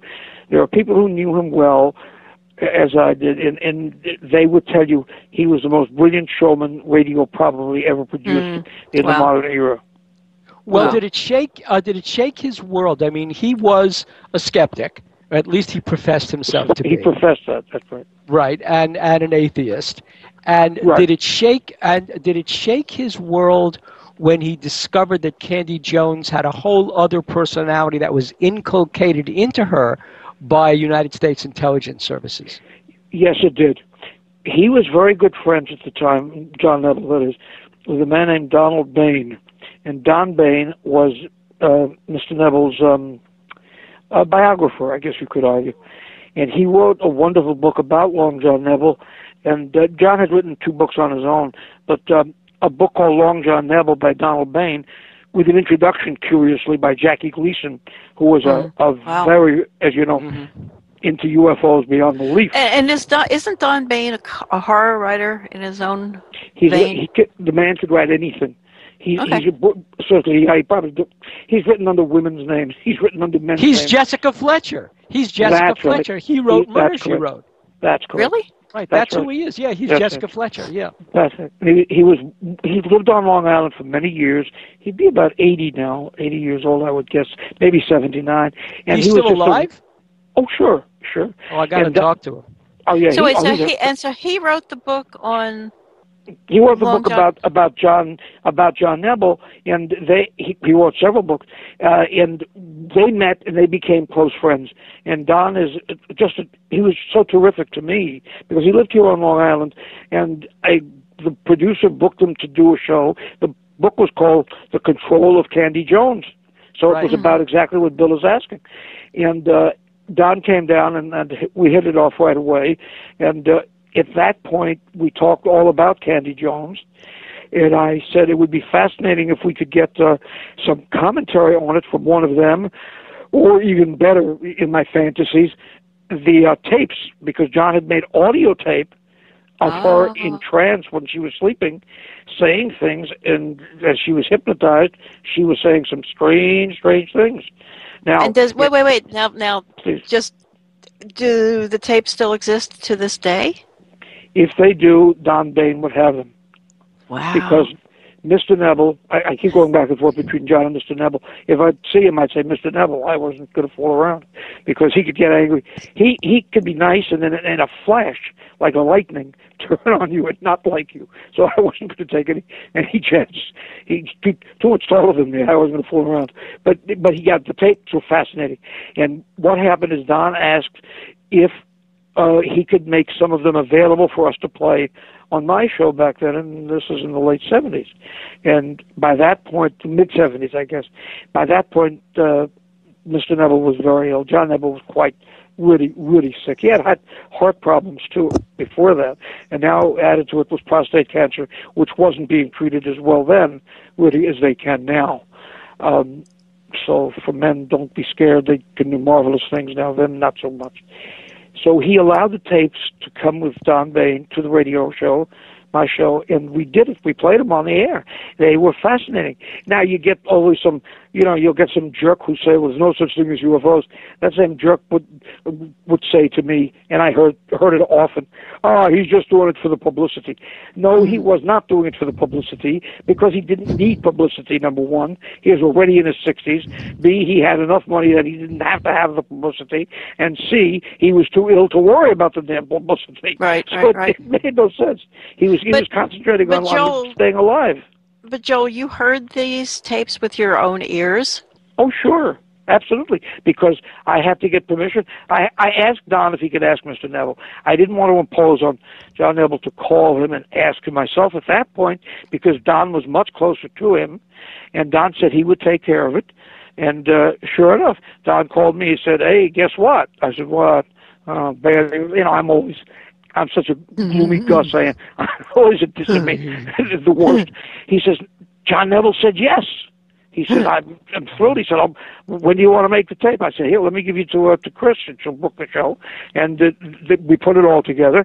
Down came the tapes, and down came Don Bain to the radio station, bless him. And we were able to cut those tapes into the show, and we talked about the entire book and played those tapes.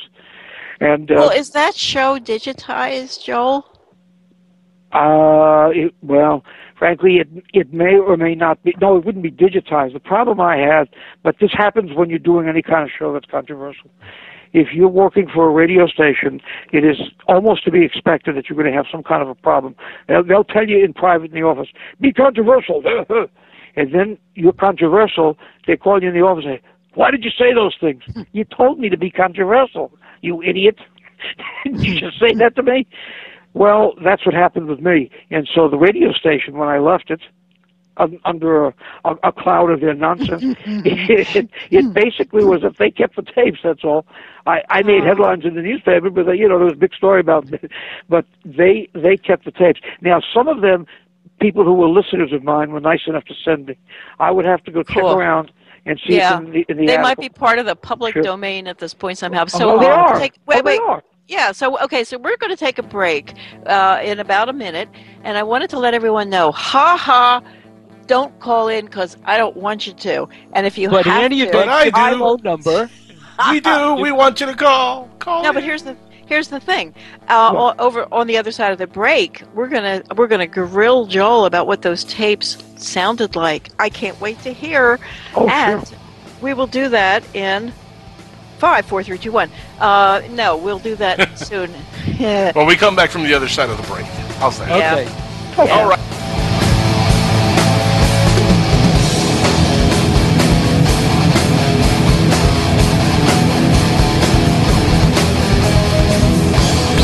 Free stuff for you just for listening to this station. Yo, we got your attention?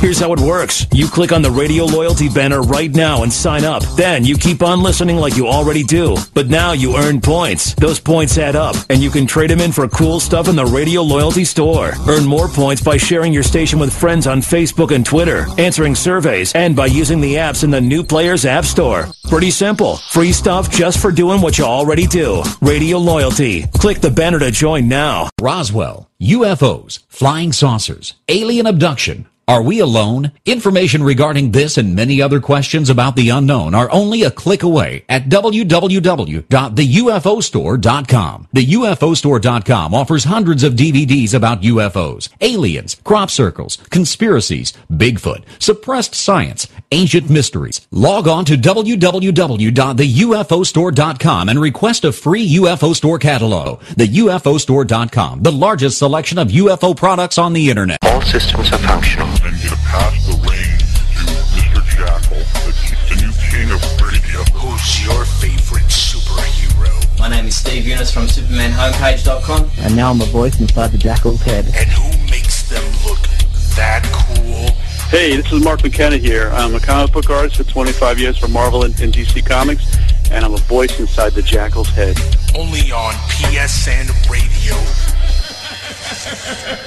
Imagine no longer being tied down to your computer, but having the freedom to take live talk radio with you anywhere you go. TalkStream Live introduces our first ever iPhone application. The talk shows you follow now follow you. And your iPhone is now the fastest and easiest way to stay connected to the best talk radio on the internet. Listen to live talk shows 24 hours a day, 7 days a week.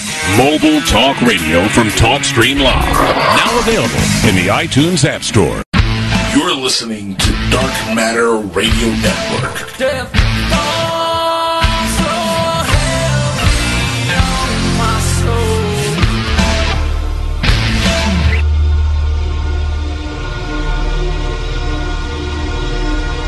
We'll be back. Hello, Okay. everybody. Yeah, there we are. We're back. There we are. And okay, when we last left you, Joel himself has heard the very famous tapes that Long John Nebel made of his wife in the middle of the night speaking, I guess, weirdly, not in her own way or something. Mm-hmm. And what did that sound like? It sounded as if somebody was talking to you just the way you would expect in a stereotypical hypnosis session. It was her voice. Clearly it was she who was speaking, and he was taping it. And she was saying, no, I've got to get the envelope to where I was supposed to deliver it. This has to be delivered, and you're getting in my way. I'll have to kill you. And she really assaulted John Nebel in his sleep, and that's what made him take it more seriously and call down pain. Because you know? Hmm? Yeah, wow. I mean, that is terrifying.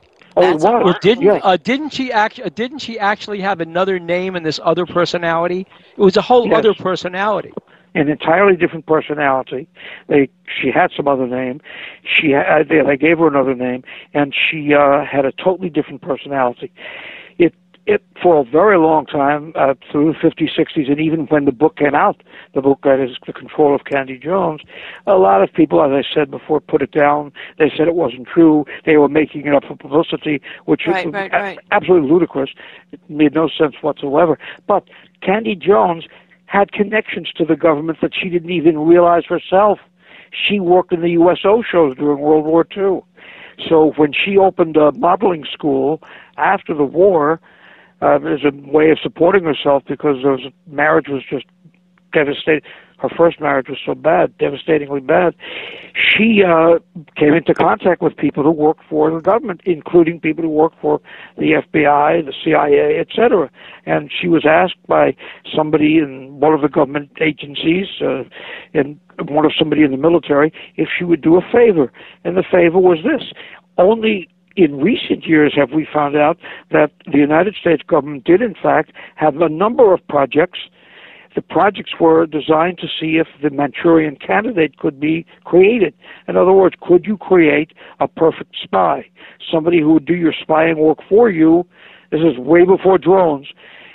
This is what we would do. We would create somebody. Why did they pick Candy? They picked Candy because she was known to them, and because they thought that she'd be a good subject, because she was amenable to it. She was open to not doing that, but open to doing a favor for this fella. The conspiracy theory these days is that you have to have had a shattered personality, or your personality had to be shattered by something. And the government would sometimes do the shattering. That's kind of public, almost public. It's lore now in movies and stuff. Mm-hmm. And Did she have something like that created a split personality that the government knew about? Well, yeah, sure. She was shattered by that marriage. She was shattered by her bossy mother. I mean, she grew up in. She was born, I guess, about 1920. But a bossy mother, mother. Let me tell you. Well, she had a very domineering mother, and she was living in a small, very conservative city, Wilkes-Barre, Pennsylvania. And I know that area just by coincidence. And even when I was there many years later, it was the same way. Nothing changes. Not in Scranton, Wilkes-Barre, not too much. But she was. Then when she married Harry Conover, this is what really fouled up her life. She gets away from her mother finally, and now she's on her own, and she's very beautiful, and she's accomplished. There's a lot of things she can do. She could write at the time. She knew how to broadcast. She certainly could model. But this was a man, Harry Conover, who really, frankly, was a pervert. You know, what can you say? I mean, he really was. He was not what he seemed to be. How they had children, God only knows. They had a couple of children. Well, what kind of perversion? What do you mean? Well, let's take one example. He liked to make dead, little right? Huh? Harry Conover is dead, right? He's dead. He should be if he's not, but he is. No, he is. Guaranteed he is. Not good enough. Not good enough. He's passed on some years ago. I have new villains to pick on who are alive, who are on radio and TV right now. No, as I tried to explain to a publisher that I know, dead people can't sue. Really, and tell me the truth. But there are states can. But there are states can. Yep. Well, there are states. It depends on the subject of the lawsuit. Right. Didn't you just tell a sad story before Joel came on? That was from an estate suing about a state and a state. They didn't suing. sue. No, they never sued. All I did was I said, okay, I'm going to change it the way they want to, without, to bring it more into... And then we want to ixnay on the suing talk on dark matter. We just right, don't but want I'm to just go... saying, but I'm just saying, you like to make sure that the people you're talking about as perverts are dead, is it? Right. That's right. You really do. There are several perverts on TV right now, network TV, even as we speak here. I'm not going to mention them, but the fact is they're there, frankly. And yes, will they sue or can they? Well, we should talk. You make sure you tell Bill afterwards, and Bill tells me, just so we all know. Oh, sure. I'm glad to. Yeah, but don't say it on air. And then also, so he was. Okay, so he was also probably abusive to Candy Jones. Yes, he was. Right? He was emotionally and verbally abusive. And one night he went out and he just, you see, in those years also, bisexuality, homosexuality, those were big bugaboos. Today we would say, why would that be a big deal? Well, 1959 is not, 2014. What can I say? This right. is we've made progress that way. We've moved ahead. He walked out one night and he thought he went out for a paper, but he never came back. And so she was left with children to raise, and she was also left with a mountain of debt. And that's when she decided to open a school and to teach girls to become models and to show them, what in those years they used to call charm school work. Mm-hmm. And so she was modestly successful at it, but she had terrible financial troubles. There's a fellow in the building where she had the school, who asked if she could lend him her tape recorder, and she did. And then he came back again, and he wanted another favor, and she said yes. And finally he said, would you do something for us, for your government? Well, in those years he didn't say no. Now we'd say, get lost. You've got to be joking.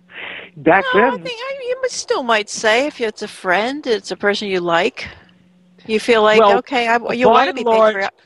People still want to be patriotic. There is certain level of distrust that you would have today that you wouldn't have back during the silent generation. Not if it was a good friend of yours.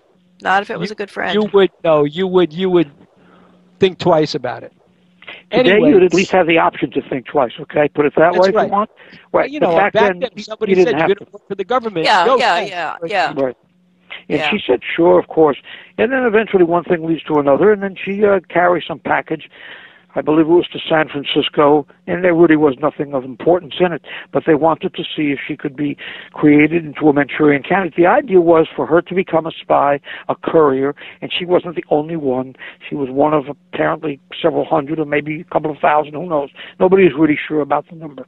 But she was one of the ones who was programmed that way, and then the last hypnotic suggestion given to her was to kill herself. She was to commit suicide.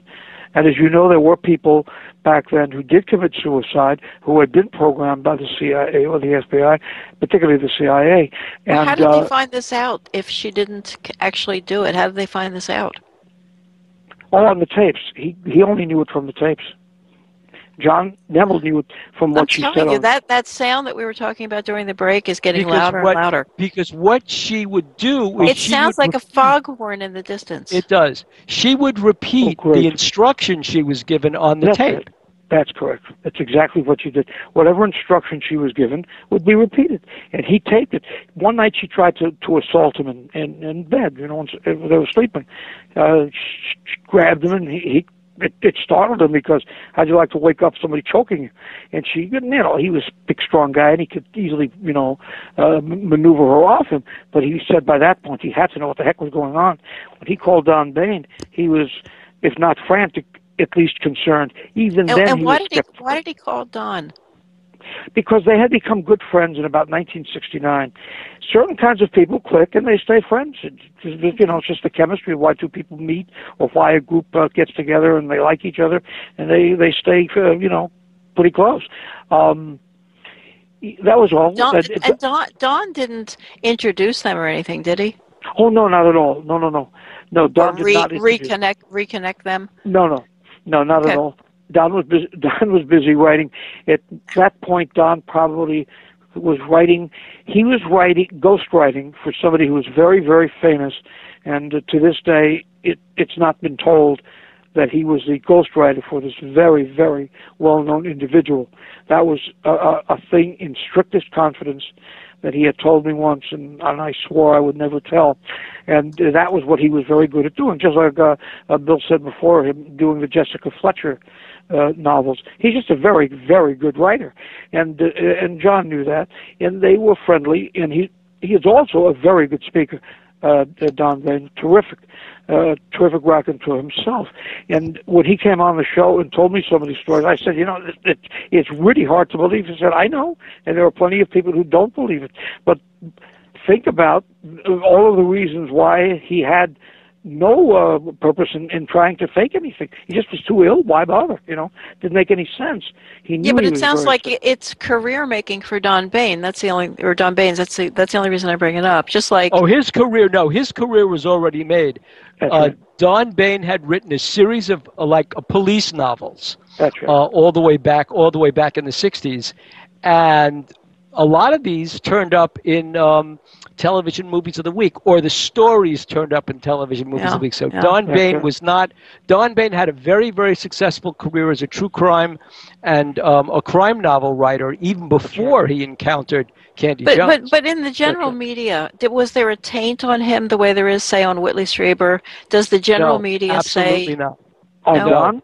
Oh no. On Don, yeah. No. On Don Bain, no. Whitley, so how was the book? How was the book received? The book was received just very much the way we're talking about it now. People who said, well, yeah, the government could be capable of doing things like that, and others who said, oh, it's nonsense, it's just for publicity. But you're always going to get somebody who says that. So the book was received, you know, both ways. I played devil's advocate when I was hosting the show with him, even when he was playing the tapes. But it was pretty evident as you listened to the tapes, something was going on. And now we know from so much material released, freedom of information, documents, and all kinds of material that's been made public, that they really were undergoing these. They were doing these kind of programs. The government was engaged in the programs, and Bill knows the names of them better than I do. Project this and Project that, you know, Project UX and Project, you know. Well, it's mainly but it's mainly MK Ultra. That was the big program, right? That's true. And the CIA, actually, naval intelligence had been doing things of this sort during World War II. Yes. But after the CIA was formed in the late 1940s, they just took the whole thing over wholesale. And there were a number of programs done by different branches of the military. I mean, Army Intelligence had a program like this. They were all involved in this in the early 1950s, because one of the things among the things we fully believed is that the Soviets, after the Korean War and also after World War II, had inserted into American society spies under very deep cover. In fact, that was one of the rationales for this book about the psychic experiments in the Soviet Union in the 1920s. Remember that book? Sure. We wrote about that book in Who to Give America, where there was this kind of war on between United States intelligence doing the paranormal, the remote viewing group, and the Soviets doing this. And so among the things in the Cold War, there was a psychic Cold War going on between the United States and the Soviet Union.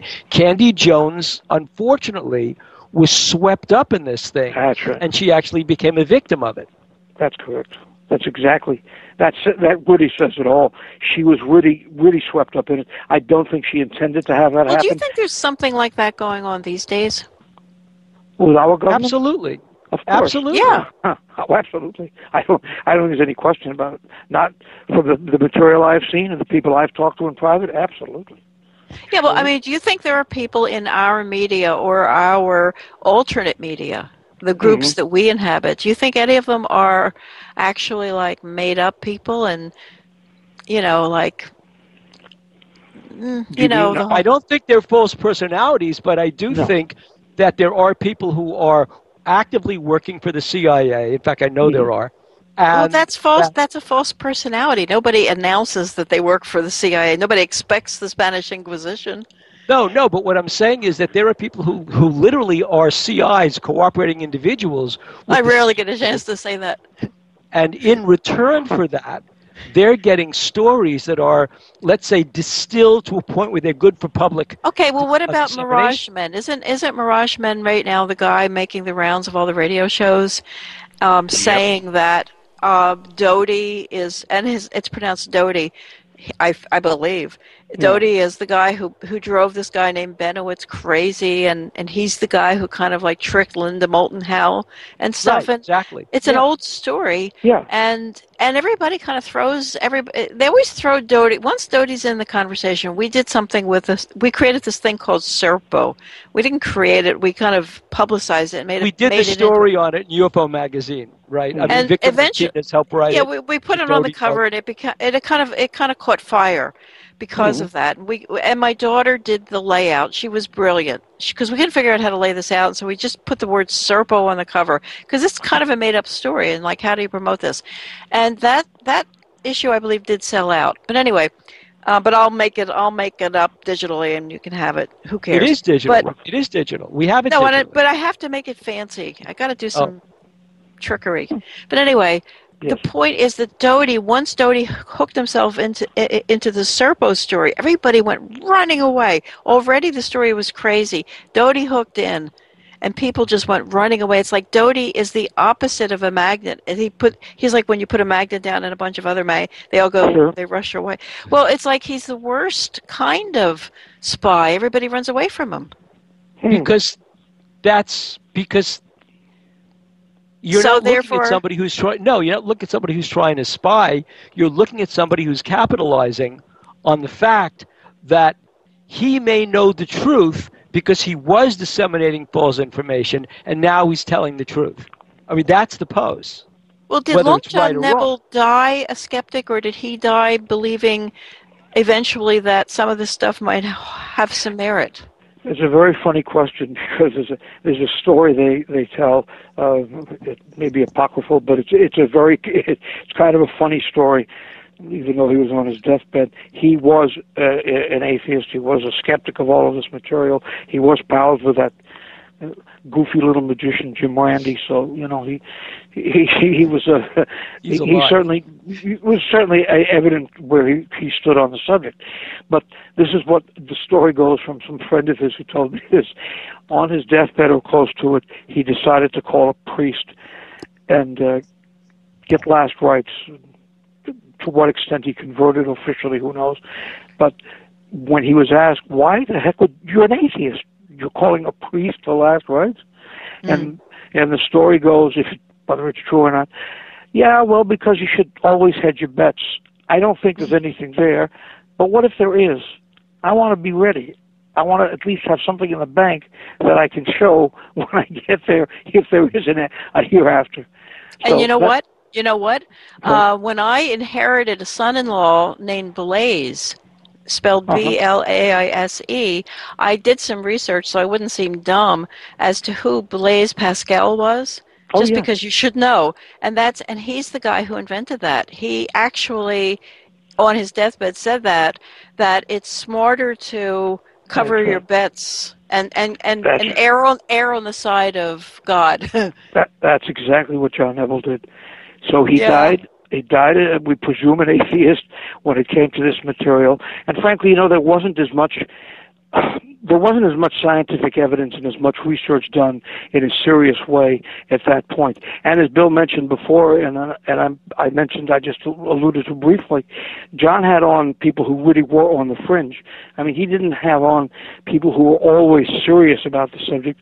He had on somebody who claimed that he could go out of his body, travel 1 million miles a minute, went to Venus, had lunch on Mars, came back through Pluto and Saturn. Well, do you think he had Monroe on, the guy who created the Monroe Institute? Robert Monroe.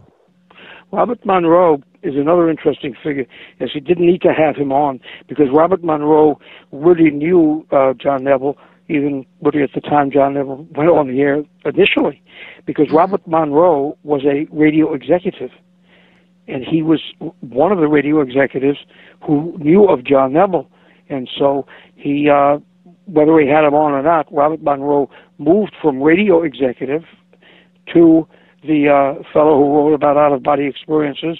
Well, sure, and much of it is achieved with radio waves coming into, or sound waves, audio waves coming into your earphones at different rate. It's very expensive because back in the you can get them. You can get these things off of the internet nowadays, where they kind of are going to tune both sides of your brain until it's working together, supposedly. And that's Robert Monroe. But so he was involved. Wow.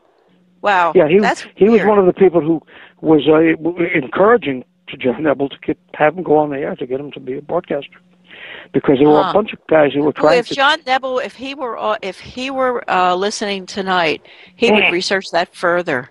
He would research that further. He probably would. Yeah, he had a tremendous number of books. By the way, he had a huge home library, and he read, as I say, tremendously and asked questions constantly. And some of the people he knew were, wacky. I mean, and frankly, some of them really were. But there were others who really made sense and were very serious. And so he kind of mixed it up. And as he liked to tell you, I don't do psychic phenomena. Well, he didn't even call it that. I don't do the unexplained and the bizarre and the flying saucers every night. Well, maybe 4 nights a week, but not every night. But he did it a lot. And here's the thing. I don't believe in weird stuff myself, but I wanted to throw out into the atmosphere, into the airwaves, the concept that I wanted you to talk about Long John Nebel, because I'm creating this kind of thing called Nebel, but I'm spelling it Nebbell with Art Bell as the other end of the word. So I wanted folks to learn about Long John Nebel, who he is, and learn about who Art Bell is. And basically, if we create a tribe of the night, this magazine can write about it, because I'm kind of expanding my magazine empire, if you will. Now that we got fired from UFO, so now we're free to do other things. And so I'm creating Nebel, but we are also out of time because the next show is coming on, and we have to leave now. And we did talk about. We do. In 3 more minutes. Okay, and we already talked about. We're almost there. Okay, so let me just say before we quit that we don't have to mention Chip Beck, because just listen to the beginning of the show. We talked about him a lot. He's our guest. Chip Beck is our guest next week. Chip Beck was a CIA we can just agent. do right. Don't do it. We'll do it. You can go to the front of the show. So let's just take those last minutes and just let Joel finish. And I want to know what you're working on yourself right now, Joel. That's the big thing I wanted to ask you. Oh, Well, that's not a problem. I can answer that. Which one do you want to be answered first? Well, That let's one start with or what you're the working other? on. Let's do what you're working on.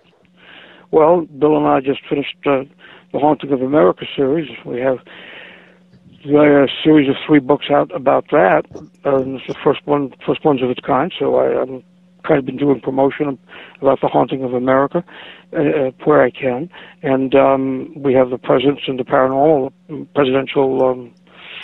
What is that one called? It was called Presidential Prophecies. That was on Presidential A&E. Prophecies on TV, and then the Haunting of the Presidents in print, and that sells well. And I still get a lot of response to it, even though we've done it a few years ago. It just doesn't date.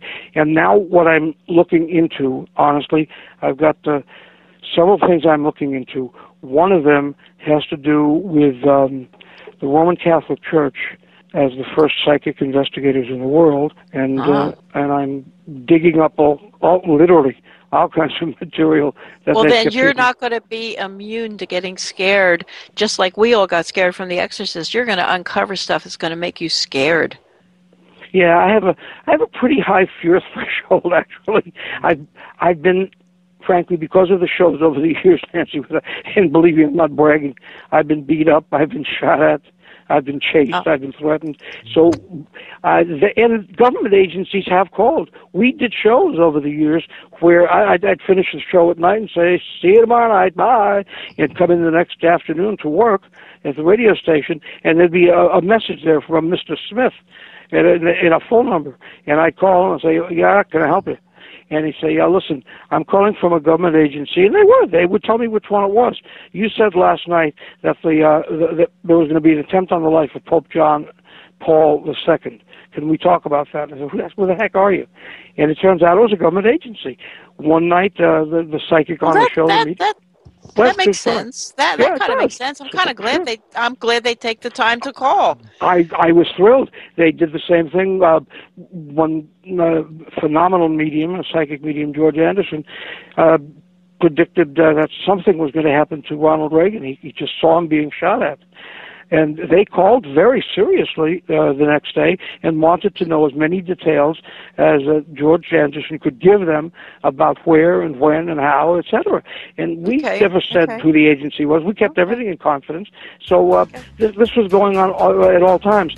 Ironically, we're down to 0 seconds. All right. We'll let you Our go. voice is now going softly. Joel Martin, it's been an absolute pleasure. Just a pleasure. Thank you. I enjoyed talking to you. Yeah. So we'll talk to you. We'll talk to everybody else next week, and we will talk to you soon again, Joel. Find the tapes, Joel. Find the tapes, and I will beep you about getting me Don Bain's contact info because I want to talk to him. Okay. Okay. So, folks, good night from Soulberry Village, Primrose Creek. Good night from your co-host Bill. That's me and Nancy. Good night, Birnes, and we'll see you next week with Chip Beck. Whoa.